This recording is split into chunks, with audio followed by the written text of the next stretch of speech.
Hi hello friends, welcome to the G K smart circle YouTube channel. ಈಗ ನಾವು September 18, 2025ನೇ ಸಾಲಿನ ಪ್ರಮುಖ ಪ್ರಚಲಿತ ಘಟನೆಗಳನ್ನು ಕುರಿತು ಚರ್ಚೆ ಮಾಡೋಣ.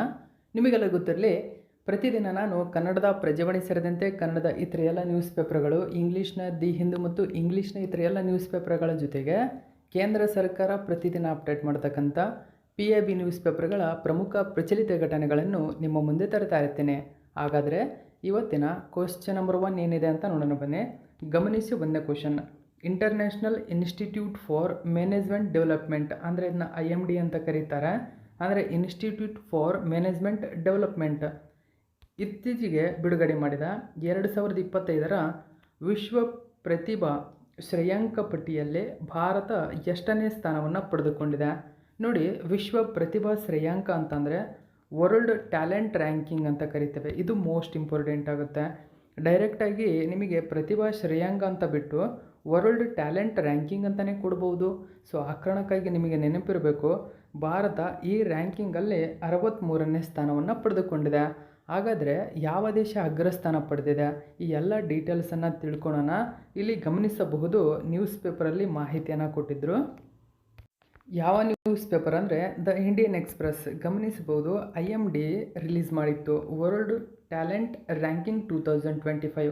ಹಾಗಾದರೆ ಪ್ರತಿ ವರ್ಷ ಯಾವ ಸಂಸ್ಥೆ ವರ್ಲ್ಡ್ ಟ್ಯಾಲೆಂಟ್ ರ್ಯಾಂಕಿಂಗನ್ನು ಬಿಡುಗಡೆ ಮಾಡುತ್ತೆ ಅಂತ ಕ್ವಶನ್ ಕೇಳ್ಬೋದು.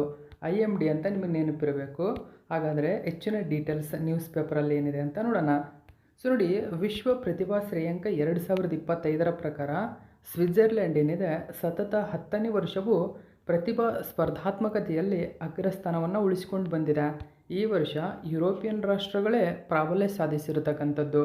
ಹಾಗಾದರೆ ಮುಂಚೂಣಿಯಲ್ಲಿರ್ತಕ್ಕಂಥ ಟಾಪ್ 5 ಕಂಟ್ರೀಸ್ ಯಾವ್ಯಾವು ಅಂತ ಕೇಳಿದರೆ, ಒಂದನೇದಾಗಿ ಸ್ವಿಟ್ಜರ್ಲ್ಯಾಂಡ್ ಟಾಪ್ 1 ಸ್ಥಾನದಲ್ಲಿದ್ದರೆ, 2ನೇ ಸ್ಥಾನದಲ್ಲಿ ಲಕ್ಸಂಬರ್ಗ್ ಇದೆ, 3ನೇ ಸ್ಥಾನದಲ್ಲಿ ಐಸ್ಲ್ಯಾಂಡ್ ಇದ್ದರೆ, 4th ಹಾಂಗ್ಕಾಂಗ್ ಇದೆ, 5th ನೆದರ್ಲ್ಯಾಂಡ್ ಇದೆ. ಸೊ ಹೀಗೆ ಈ 5 ದೇಶಗಳು ವರ್ಲ್ಡ್ ಟ್ಯಾಲೆಂಟ್ ರ್ಯಾಂಕಿಂಗಲ್ಲಿ ಅಗ್ರಸ್ಥಾನ ಪಡೆದುಕೊಂಡಿರತಕ್ಕಂಥದ್ದು. ಸೊ ನ್ಯೂಸ್ ಪೇಪರಲ್ಲಿ ಒಂದು ಮಾಹಿತಿ ಕೊಟ್ಟಿದ್ದರು. ಹಾಗಾದರೆ ಇಂಡಿಯಾ ಎಷ್ಟು ಪೊಸಿಷನ್ ಇದೆ ಅಂದರೆ ಯಾವ ಪೊಸಿಷನ್ನಲ್ಲಿದೆ? ಇಂಡಿಯಾ 36.6 ರ್ಯಾಂಕ್ನೊಂದಿಗೆ ಅಂದರೆ ಅಂಕಗಳೊಂದಿಗೆ 63ನೇ ಸ್ಥಾನವನ್ನು ಪಡೆದುಕೊಂಡಿದೆ. ಅಂದರೆ ಈ ವರ್ಷ ಕುಸಿತಗೊಂಡಿದೆ. ಹಿಂದಿನ ವರ್ಷಕ್ಕೆ ಹೋಲಿಸಿದರೆ ಅದರ ಕುಸಿತದ ಪ್ರವೃತ್ತಿ ಮುಂದುವರೆದಿದೆ. ಅಂದರೆ ಹಿಂದಿನ ವರ್ಷಕ್ಕೆ ಹೋಲಿಸಿದರೆ ಸ್ವಲ್ಪ ಮಟ್ಟಿಗೆ ಸುಧಾರಣೆ ಕಾಣಿದ್ರೂ ಕೂಡ ಕುಸಿತವನ್ನು ಮುಂದುವರಿಸಿರತಕ್ಕಂಥದ್ದು. ಹಾಗಾದರೆ IMD ಏನಿದೆ ವಿಶ್ವ ಪ್ರತಿಭಾ ಶ್ರೇಯಾಂಕ ಅಂದರೆ WTR ಮುಖ್ಯವಾಗಿ ಆರ್ಥಿಕತೆಯಲ್ಲಿ ದೀರ್ಘಕಾಲದ ಮೌಲ್ಯ ಸೃಷ್ಟಿಗೆ ಅಗತ್ಯವಿರುವ ಸಾಮರ್ಥ್ಯಗಳ ಸ್ಥಿತಿಯನ್ನು ಮೌಲ್ಯಮಾಪನ ಮಾಡುತ್ತದೆ. ನೋಡಿ, ಆರ್ಥಿಕತೆಗೆ ಎಕನಾಮಿಕ್ಕಿಗೆ ದೀರ್ಘಕಾಲೀನ ಮೌಲ್ಯಕ್ಕೆ ಅಂದರೆ ಆರ್ಥಿಕತೆ ದೀರ್ಘಕಾಲವಾಗಿರಬೇಕು. ಸೊ ಅಂದರೆ ಪ್ರೆಸೆಂಟ್ಲಿ ಈಗ ನಾವು ಏನೇ ಸಾಲ ಇಲ್ಲದೇ ತುಂಬಾ ಚೆನ್ನಾಗಿದ್ದೀವಿ ಅಂತ ಅಂದರೆ ಅಲ್ಲ, ಮುಂದಿನ ಪೀಳಿಗೆಗೆ ಅದು ಯೂಸ್ ಆಗುತ್ತಾ ಅಂದರೆ ಮುಂದಿನ ಪೀಳಿಗೆಗೂ ಕೂಡ ಈ ಪ್ರವೃತ್ತಿ ಅಂದರೆ ಈ ಆರ್ಥಿಕತೆ ಇರುತ್ತಾ ಅಂತಕ್ಕಂಥದ್ದನ್ನು ಸೊ ಈ IMD ವಿಶ್ಲೇಷಣೆ ಮಾಡುತ್ತೆ. ಸೊ ಹೀಗೆ ಮೌಲ್ಯಮಾಪನ ಮಾಡತಕ್ಕಂಥ ಒಂದು ಪ್ರವೃತ್ತಿ ಇದು ಇಟ್ಕೊಂಡಿದೆ.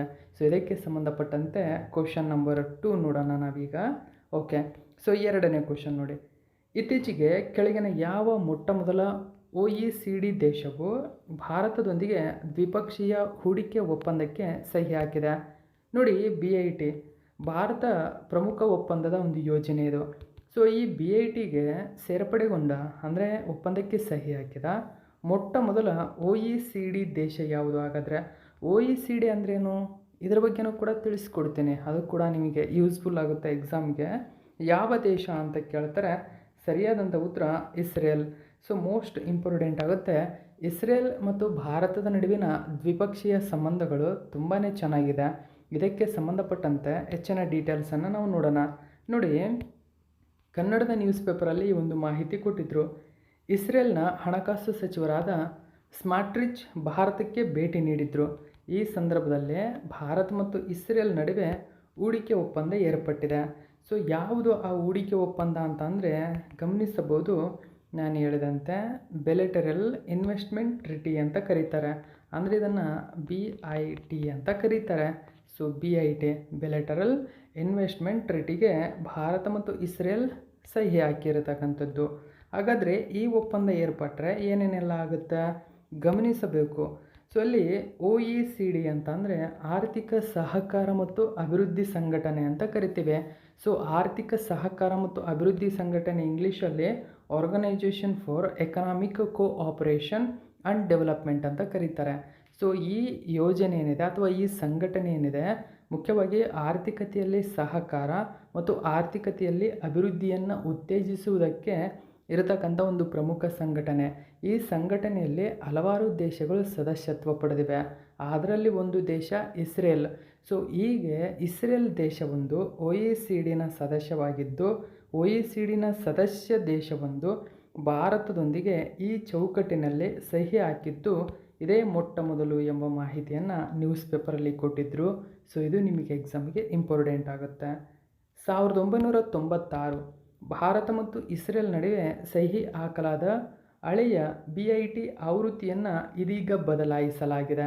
ಸೊ ಹಾಗಾದರೆ 2017ರಲ್ಲಿ ಇದನ್ನು BIA ಎಂದು ಅಂದರೆ ಬಿಲೇಟರಲ್ ಇನ್ವೆಸ್ಟ್ಮೆಂಟ್ ಅಗ್ರಿಮೆಂಟ್ ಎಂದು ಬದಲಾಯಿಸಲಾಯಿತು. ಸೊ ಇದನ್ನು ಗಮನಿಸಬೇಕು. ಹಾಗಾದರೆ 2025ರಲ್ಲಿ ನಾವು BITಗೆ ಸಹಿ ಹಾಕಿವಿ ಅಂತ ಭಾರತ ಇಸ್ರೇಲ್ ಹೇಳ್ಕೊಂಡಿದೆ. ಆದರೆ BITಯನ್ನು 2017ರಲ್ಲಿ BIA ಅಂತ ಮರುನಾಮಕರಣ ಮಾಡಲಾಗಿದೆ. ಸೊ ಇಲ್ಲಿ ಕನ್ಫ್ಯೂಸ್ ಹಾಕೋಬೇಡಿ. ಏನು ಅಂತಂದರೆ BITಯನ್ನು ಸೊ ಅದು ಹಿಂದಿನ ಹೆಸರನ್ನೇ ಕರೆದುಕೊಳ್ತಾ ಹೋಗ್ತಾರೆ. ಅಂದರೆ ಈಗ ಬಿಜಾಪುರಕ್ಕೆ ರೀಸೆಂಟಾಗಿ ವಿಜಯಪುರ ಅಂತ ಹೆಸರಿಟ್ಟಿದ್ದಾರೆ. ಸೊ ಆಲ್ಮೋಸ್ಟ್ ಬಿಜಾಪುರನೇ ಅಂತ ಎಲ್ಲರೂ ಕರೀತಾರೆ. ಹೀಗೆ ವಿಜಯಪುರ ಅಧಿಕೃತವಾಗಿದ್ರೂ ಅದಕ್ಕೆ ಬಿಜಾಪುರ ಅಂತ ಕರೀತಾರಲ್ಲ. ಸೊ ಹೀಗೆ BIT ಹಿಂದಿನ ಹೆಸರು ಆಗಿರೋದ್ರಿಂದ BIA. ಸೊ ಇದರ ಹೆಸರು BIA ಅಂತ ಕೇಳಿದರೂ ಕೂಡ ನಿಮಗೆ ಇದೇ ಆನ್ಸರ್ ಹಾಕಬೇಕು. BIT ಅಂತ ಕೇಳಿದರೂ ಕೂಡ ಇದೇ ಆನ್ಸರೇ ಹಾಕಬೇಕು. ಇದು ಕೂಡ ನಿಮಗೆ ನೆನಪಿರಬೇಕು. ಹಾಗಾದರೆ ದ್ವಿಪಕ್ಷೀಯ ಹೂಡಿಕೆ ಒಪ್ಪಂದ ಎನ್ನುವುದು ಎರಡು ದೇಶಗಳ ನಡುವಿನ ಕಾನೂನು ಒಪ್ಪಂದವಾಗಿದೆ. ನೋಡಿ, ಕಾನೂನು ಒಪ್ಪಂದ ಓಕೆ, ಲಾ ರೀತಿಯಾಗಿರ್ತಕ್ಕಂಥ ಒಂದು ಅಗ್ರಿಮೆಂಟ್ ಇದು ಪರಸ್ಪರರ ಇಬ್ಬರ ನಡುವಿನ ಪ್ರದೇಶಗಳಲ್ಲಿ ಹೂಡಿಕೆಗಳನ್ನು ರಕ್ಷಿಸಲು ಉತ್ತೇಜಿಸಲು ಈ ಒಪ್ಪಂದವನ್ನು ಜಾರಿಗೆ ತರಲಾಗಿದೆ. ಹಾಗಾದರೆ ಈ ಒಪ್ಪಂದಕ್ಕೆ ಲಾ ಅಂತ ನಾವು ಕೊಟ್ವಿ, ಲಾ ಅಗ್ರಿಮೆಂಟ್ ಅಂತ ಹೇಳ್ತಿದ್ದಾರೆ. ಲಾ ಅಗ್ರಿಮೆಂಟ್ ಅಂತ ಅಂದರೆ ಯಾವುದಾದ್ರೂ ನ್ಯಾಯಾಲಯದಿಂದ ಒಂದು ವಿಧಿ ಅದಕ್ಕಿರಬೇಕಲ್ಲ. ಇದೆ, ಅದಕ್ಕೂ ಒಂದು ವಿಧಿ. ಯಾವುದಂದರೆ ಗಮನಿಸಬಹುದು 38 ಉಪವಿಧಿ 1(a). ಸೊ ಇದರ ಅಡಿಯಲ್ಲಿ ಅಂತಾರಾಷ್ಟ್ರೀಯ ನ್ಯಾಯಾಲಯ ನೋಡಿ, ಇಂಟರ್ನ್ಯಾಷನಲ್ ಕೋರ್ಟ್ ಅಂತ ಏನು ಹೇಳ್ತೀವಿ, ಹೇಗ್ನಲ್ಲಿದೆ. Okay, so ನೆದರ್ಲ್ಯಾಂಡಿನ ಹೇಗ್ನಲ್ಲಿದೆ. ಈ ಶಾಸನದ ಪ್ರಕಾರ ಕಟ್ಟುಪಾಡುಗಳನ್ನು ಮೂಲವಾಗಿ ನಾವು ಗುರುತಿಸಲ್ಪಡ್ತೀವಿ. ಸೊ ಇದನ್ನು ನೀವು ನೆನ್ಪಿಟ್ಕೋಬೇಕು. ಹಾಗಾದರೆ ಭಾರತದ ಇತ್ತೀಚಿನ BITಗಳು ಯಾವುದಂದರೆ 2024ರಲ್ಲಿ ಉಜ್ಬೇಕಿಸ್ತಾನ, UAE 2024, ಕಿರ್ಗಿಸ್ತಾನ್ 2025 ಇದರೊಂದಿಗೆ ಸಹಿ ಹಾಕಲ್ಪಟ್ಟಿವೆ. ಸೊ ಇದು ಕೂಡ ನೆನಪಿರಲಿ. ಎರಡೂ ದೇಶಗಳು ಅಂದರೆ ಇಸ್ರೇಲ್ ಮತ್ತು ಭಾರತ ಬರಾಕ್ 8 ಕ್ಷಿಪಣಿ ವ್ಯವಸ್ಥೆಯನ್ನು ಜಂಟಿಯಾಗಿ ಅಭಿವೃದ್ಧಿಪಡಿಸಿವೆ. ಭಾರತವು ಇಸ್ರೇಲ್ನ ಹೈಫಾದಲ್ಲಿ ನಿಯಮಿತವಾಗಿ ಬಂದರು ಕರೆಗಳನ್ನು ನಡೆಸುತ್ತದೆ. ಬರಾಕ್ 8 ಕ್ಷಿಪಣಿ ವ್ಯವಸ್ಥೆ ಭಾರತ ಮತ್ತು ಇಸ್ರೇಲ್ ನಡುವಿನ ಒಂದು ಪ್ರಮುಖ ಜಂಟಿ ಯೋಜನೆಯಾಗಿದೆ. ಇಷ್ಟು ನೆನಪಿರಲಿ. ಹಾಗಾದರೆ ಇಸ್ರೇಲ್ ಬಗ್ಗೆ ಸ್ವಲ್ಪ ಮಾಹಿತಿ ತಿಳ್ಕೊಳ್ಳೋಣ. ಸೊ ಇಸ್ರೇಲ್ ಇಲ್ಲಿ ಗಮನಿಸಬಹುದು ನೀವು, ಇಸ್ರೇಲ್ನ ಮೇಲ್ಗಡೆ ಲೆಬನಾನ್ ಇದೆ, ಇಸ್ರೇಲ್ನ ಪೂರ್ವ ಭಾಗಕ್ಕೆ ಸಿರಿಯಾ ಇದೆ. ಸೊ ಇದು ಈಶಾನ್ಯ ಅಂತ ನಾವು ಕರಿಬಹುದು. ಓಕೆ, ಸೊ ಇಲ್ಲಿ ಹೈಫಾ ಬಂದರಿದೆ ನೋಡಿ.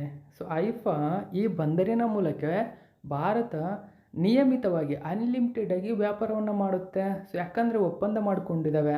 ಇಲ್ಲಿಂದ ಭಾರತದ ಸರಕು ನಿಯಮಿತವಾಗಿ ಬೇರೆ ಬೇರೆ ದೇಶಗಳಿಗೆ ಒಪ್ಪಂದ ಮಾಡಿಕೊಂಡಿರೋದ್ರಿಂದ ರಫ್ತಾಗುತ್ತೆ. ಸೊ ಹಾಗಾದರೆ ಹೈಫಾ ಬಂದರು ಮೆಡಿಟೇರಿಯನ್ ಸಮುದ್ರದಲ್ಲಿ ಕಂಡುಬರುತ್ತೆ.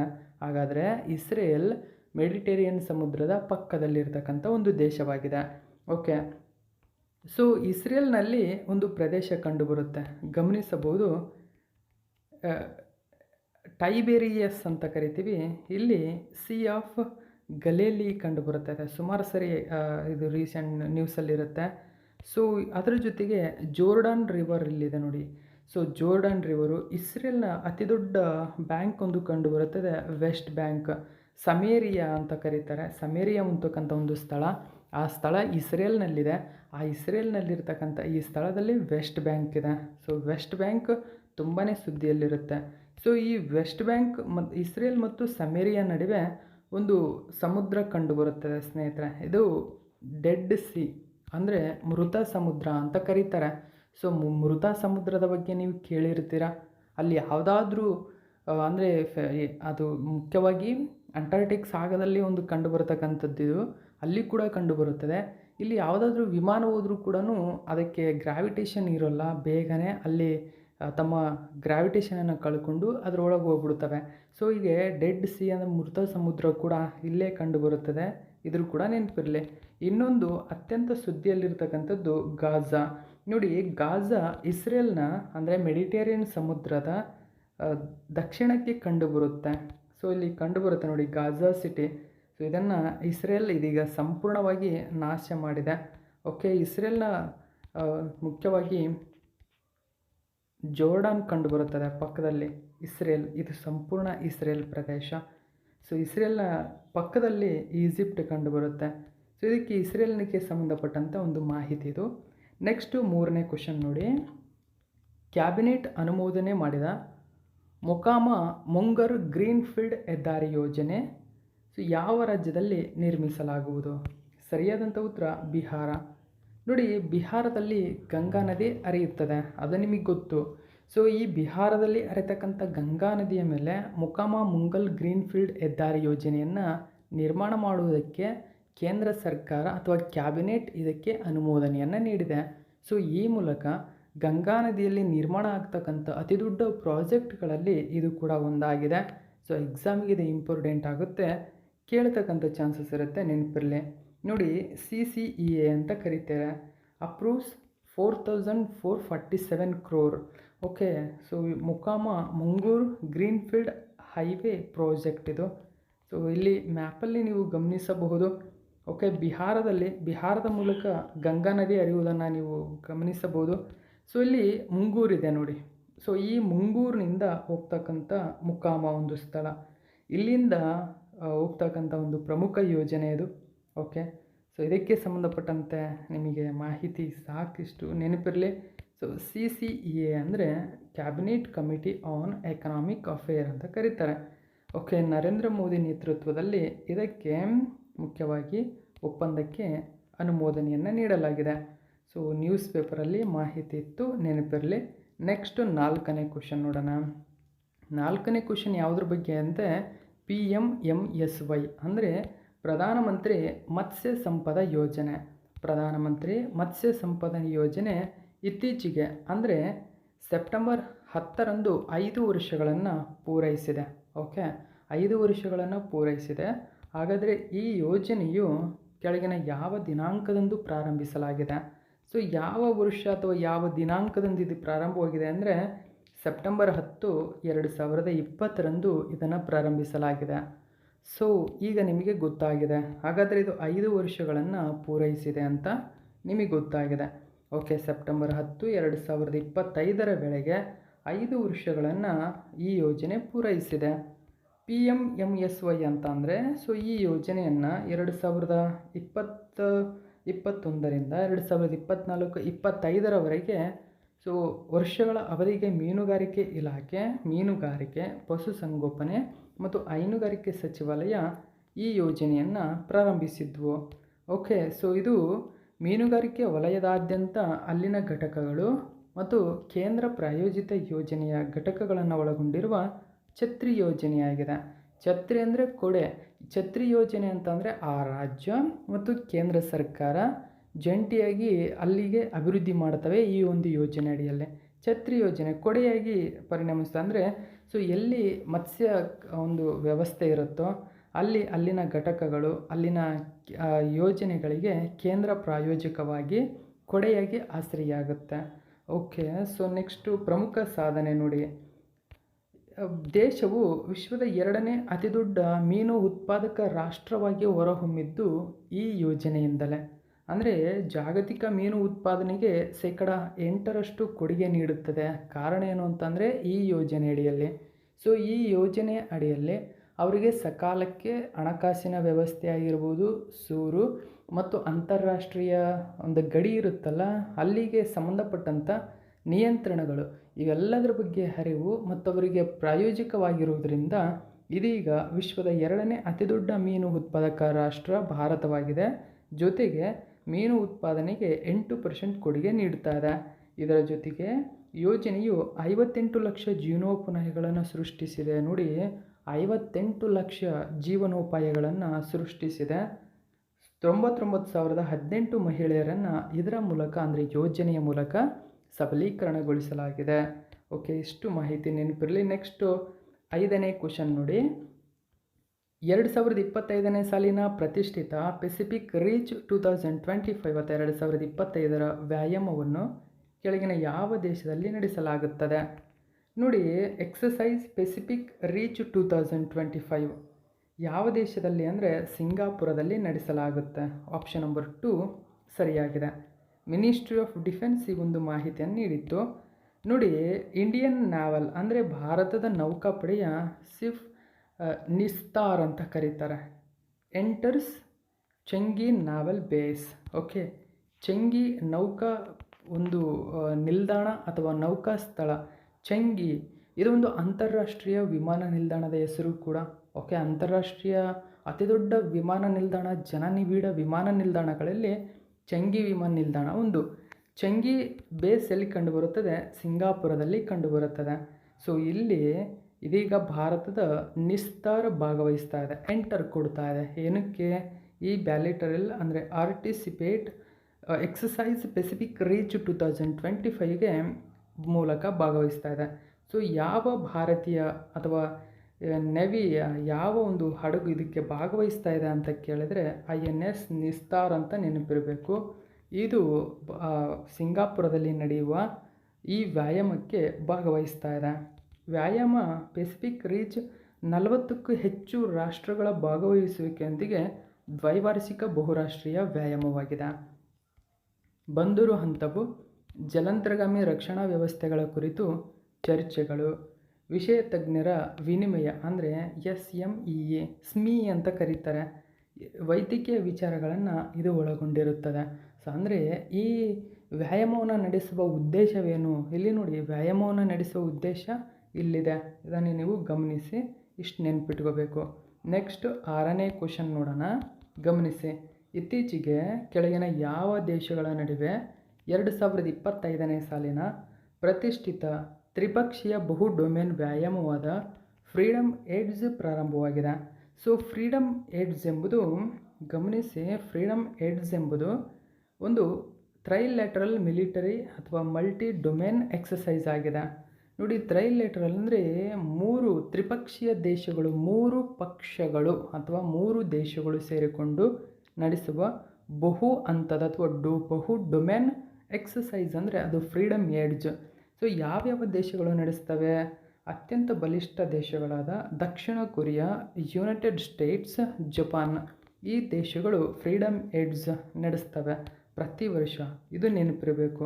US, south Korea, Japan. So ನೋಡಿ, launch trilateral exercise freedom edge. So freedom edge ಇದೀಗ ಆರಂಭವಾಗಿದೆ. ಸೊ ಈ ಒಂದು ಮಾಹಿತಿ ಕೂಡ ನ್ಯೂಸ್ ಪೇಪರಲ್ಲಿ ಕೊಟ್ಟಿದ್ದರು, ನೆನಪಿರಬೇಕು.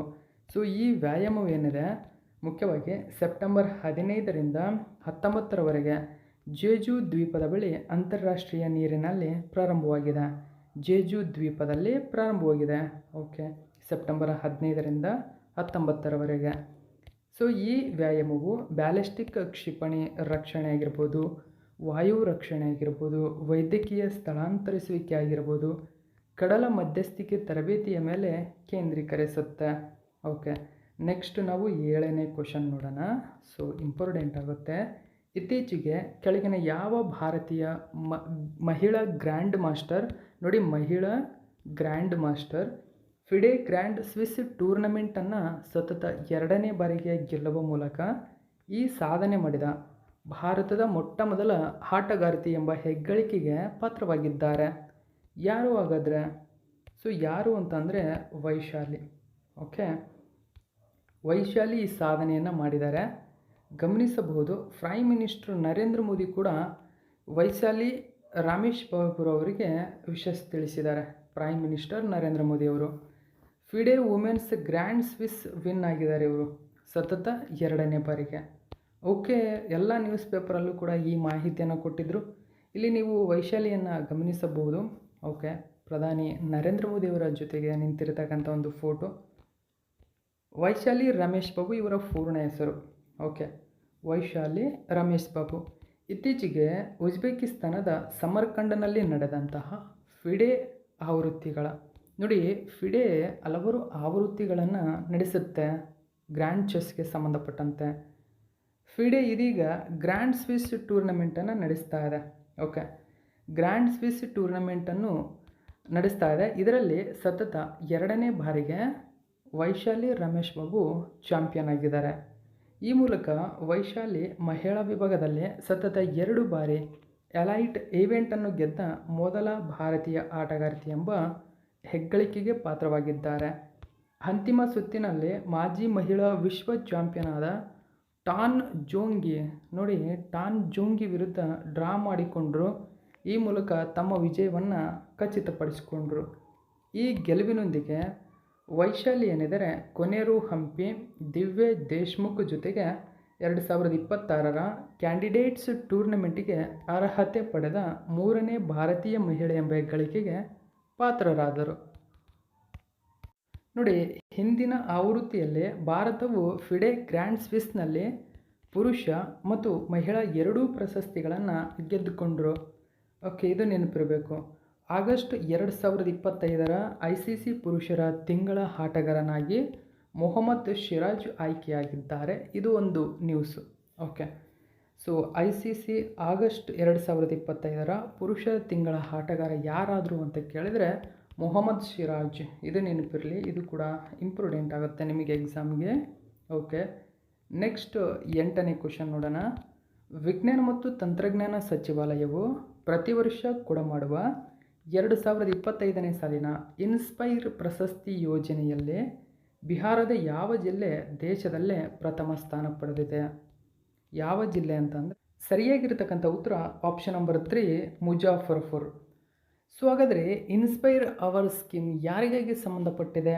ಸೊ ಇನ್ಸ್ಪೈರ್ ಅವಾರ್ಡ್ ಸ್ಕೀಮ್ ಮುಖ್ಯವಾಗಿ ಇರತಕ್ಕಂಥದ್ದು ವಿದ್ಯಾರ್ಥಿಗಳಿಗಾಗಿ. ಹಾಗಾದರೆ ವಿದ್ಯಾರ್ಥಿಗಳಿಗಾಗಿ ಇರತಕ್ಕಂಥ ಈ ಯೋಜನೆಯನ್ನು ಯಾವ ಸಚಿವಾಲಯ ಪ್ರತಿ ವರ್ಷ ಕೊಡುತ್ತೆ ಅಂತ ನಾನು ಹೇಳಿದೆ? Ministry of science and technology. So ministry of science and technology ಕೊಡುತ್ತೆ ಈ ಪ್ರಶಸ್ತಿ ಅಂದರೆ ಅಲ್ಲೇ ಉತ್ತರ ಇದೆ. ಯಾವುದಕ್ಕಾಗಿ ಕೊಡುತ್ತದೆ ನೋಡಿ, ಮಕ್ಕಳನ್ನು ವಿಜ್ಞಾನ ಮತ್ತು ತಂತ್ರಜ್ಞಾನ ಕ್ಷೇತ್ರದಲ್ಲಿ, ರಿಸರ್ಚ್ ಆ್ಯಂಡ್ ಡೆವಲಪ್ಮೆಂಟ್ ಕ್ಷೇತ್ರದಲ್ಲಿ ಭಾರತದಲ್ಲಿ ಅಭಿವೃದ್ಧಿಪಡಿಸುವ ಉದ್ದೇಶವನ್ನು ಹೊಂದಿದೆ. ಅವರನ್ನು ಉತ್ತೇಜನ ಮಾಡುವುದು ಅಂದರೆ ಅವರ ಸಾಮರ್ಥ್ಯವನ್ನು ಬಲಪಡಿಸುವುದು ಯಾವುದರಲ್ಲಿ? ವಿಜ್ಞಾನ ಮತ್ತು ತಂತ್ರಜ್ಞಾನ ಕ್ಷೇತ್ರದಲ್ಲಿ. ಹಾಗಾದರೆ ಈ ಪ್ರಶಸ್ತಿಯನ್ನು ಒಂದು ಜಿಲ್ಲೆಗೆ ಯಾಕೆ ನೀಡಲಾಗುತ್ತೆ? ನೋಡಿ, ಒಂದು ಜಿಲ್ಲೆಯಲ್ಲಿ ಇರತಕ್ಕಂಥ ಶಾಲಾ ಕಾಲೇಜುಗಳು, ವಿಶ್ವವಿದ್ಯಾಲಯಗಳು, ಅಲ್ಲಿನ ವಿದ್ಯಾರ್ಥಿಗಳನ್ನು ಇನ್ಸ್ಪೈರ್ ಯೋಜನೆ ಅಡಿಯಲ್ಲಿ ಅವರನ್ನು ಪಾರ್ಟಿಸಿಪೇಟ್ ಮಾಡಲು ಕೈಗೊಳ್ಳಲಾಗುತ್ತೆ.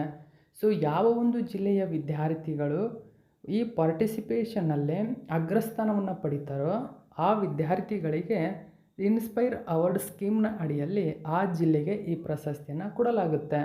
ಈ ಪ್ರಶಸ್ತಿ ಹಲವಾರು ಮೊತ್ತಗಳನ್ನು ಹೊಂದಿದ್ದು ವಿಭಾಗಗಳನ್ನು ಹೊಂದಿದೆ.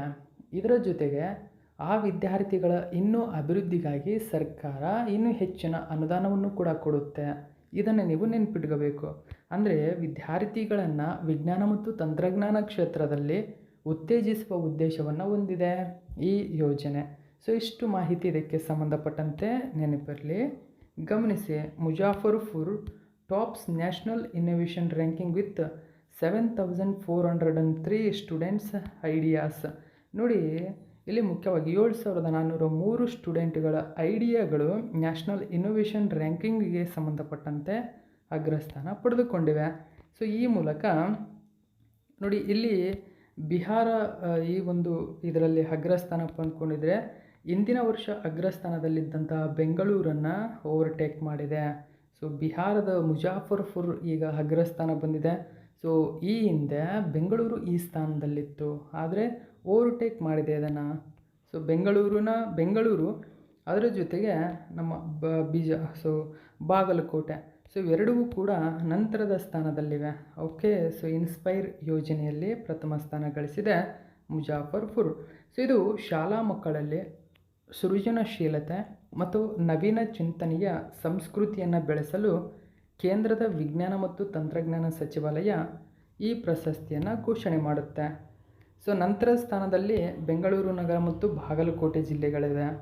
ಕರ್ನಾಟಕವು ಈ ಯೋಜನೆಯಡಿಯಲ್ಲಿ ನವೀನ ಚಿಂತನೆ ಬೆಳೆಸುವಲ್ಲಿ ಪ್ರಮುಖ ಸಾಧನೆ ಮಾಡಿದೆ. Inspire. Okay, so what is inspire award? ಇನ್ಸ್ಪೈರ್ನ ಫುಲ್ ಫಾರ್ಮ್ ಏನು? Innovation in science pursuit for inspired research ಅಂತ ಕರೀತಾರೆ. ಇದರ ಫುಲ್ ಫಾರ್ಮ್. ಸೊ ಇದು ಸ್ಟಾರ್ಟ್ ಆಫ್ ಇಂಡಿಯಾ ಉಪಕ್ರಮದೊಂದಿಗೆ ಹೊಂದಿಕೆಯಾಗುತ್ತೆ. ಇದನ್ನು DST ಅಂದರೆ ವಿಜ್ಞಾನ ಮತ್ತು ತಂತ್ರಜ್ಞಾನ ಇಲಾಖೆ, ಸೊ DSTಯ ಸ್ವಾಯತ್ತ ಸಂಸ್ಥೆಯಾದ NIF ಅಂದರೆ ನ್ಯಾಷನಲ್ ಇನ್ನೋವೇಷನ್ ಫೌಂಡೇಶನ್ನೊಂದಿಗೆ ಇದನ್ನು ಕಾರ್ಯಗತಗೊಳಿಸಲಾಗುತ್ತೆ. ಅಂದರೆ ಪ್ರತಿ ವರ್ಷ ಬಿಡುಗಡೆ ಮಾಡಲಾಗುತ್ತೆ. ಇದರಲ್ಲಿ ದೇಶದಾದ್ಯಂತ ಎಲ್ಲ ಸರ್ಕಾರಿ ಮತ್ತು ಖಾಸಗಿ ಶಾಲೆಗಳಿಂದ ವಿದ್ಯಾರ್ಥಿಗಳನ್ನು ಪಾರ್ಟಿಸಿಪೇಟ್ ಮಾಡಲು ಆಹ್ವಾನಿಸಲಾಗುತ್ತೆ. ವಿದ್ಯಾರ್ಥಿಗಳನ್ನು ಭವಿಷ್ಯದ ನಾವೀನ್ಯಕಾರರು ಮತ್ತು ವಿಮರ್ಶಾತ್ಮಕ ಚಿಂತಕರನ್ನಾಗಿ ಈ ಇನ್ಸ್ಪೈರ್ ಅವಾರ್ಡ್ ಪ್ರೇರೇಪಿಸುತ್ತೆ. ಭಾರತ ಸರ್ಕಾರವು 2010ರಿಂದ ಇನ್ಸ್ಪೈರ್ ಯೋಜನೆಯನ್ನು ಯಶಸ್ವಿಯಾಗಿ ಜಾರಿಗೆ ತಂದಿದೆ. ಈ ಯೋಜನೆಯು 10ರಿಂದ 32 ವರ್ಷ ವಯಸ್ಸಿನ ವಿದ್ಯಾರ್ಥಿಗಳನ್ನು ಒಳಗೊಂಡಿರುತ್ತದೆ. ಜೊತೆಗೆ ಇನ್ಸ್ಪೈರ್ 5 ಘಟಕಗಳೊಂದಿಗೆ ನಡೆಸಿ ಈ ಪ್ರಶಸ್ತಿಯನ್ನು ವಿತರಣೆ ಮಾಡುತ್ತೆ. ಸೊ ಇನ್ಸ್ಪೈರ್ ಯೋಜನೆಯ ಉದ್ದೇಶವೇನು ಅಂತ ಗೊತ್ತಾಯಿತು, ಯಾವಾಗ ಇದು ಜಾರಿಗೆ ಬಂದಿದೆ ಅಂತ ಗೊತ್ತಾಯಿತು, ಈ ಯೋಜನೆಯಡಿಯಲ್ಲಿ ಯಾವ ವಯಸ್ಸಿನ ಮಕ್ಕಳು ಅರ್ಹರು ಅಂತ ನಿಮಗೀಗ ಗೊತ್ತಾಗಿದೆ. Okay, next 9th question. ಇವು 1 ಲೈನ್ ಕರೆಂಟ್ ಅಫೇರ್ಸು. ನೋಡಿ, ಲಂಕೋಂಗ್ ಪೂಜೆ ಹಬ್ಬವನ್ನು ಯಾವ ಬುಡಕಟ್ಟು ಜನರು ಆಚರಿಸುತ್ತಾರೆ? ತಿವಾ ಬುಡಕಟ್ಟು ಜನರು. ಇನ್ನು ಜೋನಾಸ್ ಗಹರ್ಸ್ಟೋರ್ ಇತ್ತೀಚೆಗೆ ಯಾವ ದೇಶದ ಪ್ರಧಾನಿಯಾಗಿ ಆಯ್ಕೆಯಾಗಿದ್ದಾರೆ? ನಾರ್ವೆ ದೇಶದ ಪ್ರಧಾನಿಯಾಗಿ ಆಯ್ಕೆಯಾಗಿದ್ದಾರೆ. ಇನ್ನು ಡಿಫ್ರೆಂಟ್ ಬಟ್ ನೋ ಲೆಸ್. ನೋಡಿ, ಡಿಫ್ರೆಂಟ್ ಬಟ್ ನೋ ಲೆಸ್ ಎಂಬ ಶೀರ್ಷಿಕೆಯ ಪುಸ್ತಕದ ಬಿಡುಗಡೆಯನ್ನು ಯಾರು ಘೋಷಣೆ ಮಾಡಿದ್ದಾರೆ? ಅನುಪಮ್ ಖೇರ್. ಬಾಲಿವುಡ್ನ ಪ್ರಖ್ಯಾತ ನಟರಲ್ಲಿ ಒಬ್ಬರು ಇವರು, ಅನುಪಮ್ ಖೇರ್. ಸೊ ಇವರು ಈ ಪುಸ್ತಕವನ್ನು ಬರೆದಿದ್ದಾರೆ. ಸೊ ಬಿಡುಗಡೆಗೆ ಘೋಷಣೆ ಮಾಡಿದ್ದಾರೆ. ನೆಕ್ಸ್ಟ್ 12ನೇ ಕ್ವಶನ್ ನೋಡಿ, ಉವಾಂಗ್ಯಾನ್ ದ್ವೀಪ. ಸೊ ಇದು ಸ್ಕಾರ್ಬರೋ ಶೋಲ್ ಅಂತ ಕರೀತಾರೆ ಇದನ್ನು. ಸೊ ಇತ್ತೀಚೆಗೆ ವಿವಾದದಲ್ಲಿದೆ ಉವಾಂಗ್ಯಾನ್ ದ್ವೀಪ. ಹಾಗಾದರೆ ಈ ದ್ವೀಪವು ಯಾವ ದೇಶಗಳ ನಡುವೆ ಇದೆ? ಸರಿಯಾದಂಥ ಉತ್ತರ ಚೀನಾ ಮತ್ತು ಫಿಲಿಪೈನ್ಸ್ ದೇಶಗಳ ನಡುವೆ ಇದೆ. ಸೊ ಇದು ಇವತ್ತಿನ ಪ್ರಮುಖ ಪ್ರಚಲಿತ ಘಟನೆಯಾಗಿದೆ. ಇವತ್ತಿನ ಪ್ರಶ್ನೆಗಳು ನಿಮಗಾಗಿ. ಸೊ ಪ್ರತಿಯೊಬ್ಬರು ಇದಕ್ಕೆ ಆನ್ಸರ್ ಮಾಡಬೇಕು. ಒಂದೇ ನೋಡಿ, ಇನ್ಸ್ಪೈರ್ಸ್ ಪ್ರಶಸ್ತಿಯನ್ನು ಪ್ರತಿ ವರ್ಷ ಕೇಂದ್ರದ ಯಾವ ಸಚಿವಾಲಯ ಜಾರಿಗೆ ತರುತ್ತದೆ ಅಂತ ನೀಡುತ್ತದೆ ಅಂತ ಮಾಡ್ಕೊಳ್ಳಿ ಇದನ್ನು. ಸೊ ಯಾಕಂದರೆ ಇನ್ಸ್ಪೈರ್ ಪ್ರಶಸ್ತಿಯನ್ನು ಯಾವ ಸಚಿವಾಲಯ ನೀಡುತ್ತೆ ಅಂತಂದರೆ ಅಲ್ಲೇ ನಿಮಗೆ ಆನ್ಸರ್ ಸಿಕ್ಬಿಡುತ್ತೆ. ಎರಡನೇದು ನೋಡಿ, 2025ನೇ ಸಾಲಿನ ಫಿಡೆ ಗ್ರ್ಯಾಂಡ್ ಸ್ವಿಸ್ ಟೂರ್ನಮೆಂಟನ್ನು ಯಾವ ದೇಶ ಆತಿಥ್ಯ ವಹಿಸಿತ್ತು? ಸೊ ಪ್ರತಿಯೊಬ್ಬರು 2 ಕ್ವಶನ್ಗೂ ಆನ್ಸರ್ ಮಾಡ್ತೀರಾ ಅಂದ್ಕೊಂಡಿದ್ದೀನಿ. ಸೊ ಆನ್ಸರ್ ಮಾಡಿ. ಇದು ಇವತ್ತಿನ ಪ್ರಮುಖ ಪ್ರಚಲಿತ ಘಟನೆ. ಇದೇ ತರಹದ ಮಾಹಿತಿಯೊಂದಿಗೆ ಮತ್ತೆ ನಿಮ್ಮನ್ನು ಭೇಟಿ ಆಗ್ತೀನಿ. Thank you so much for watching my video friends.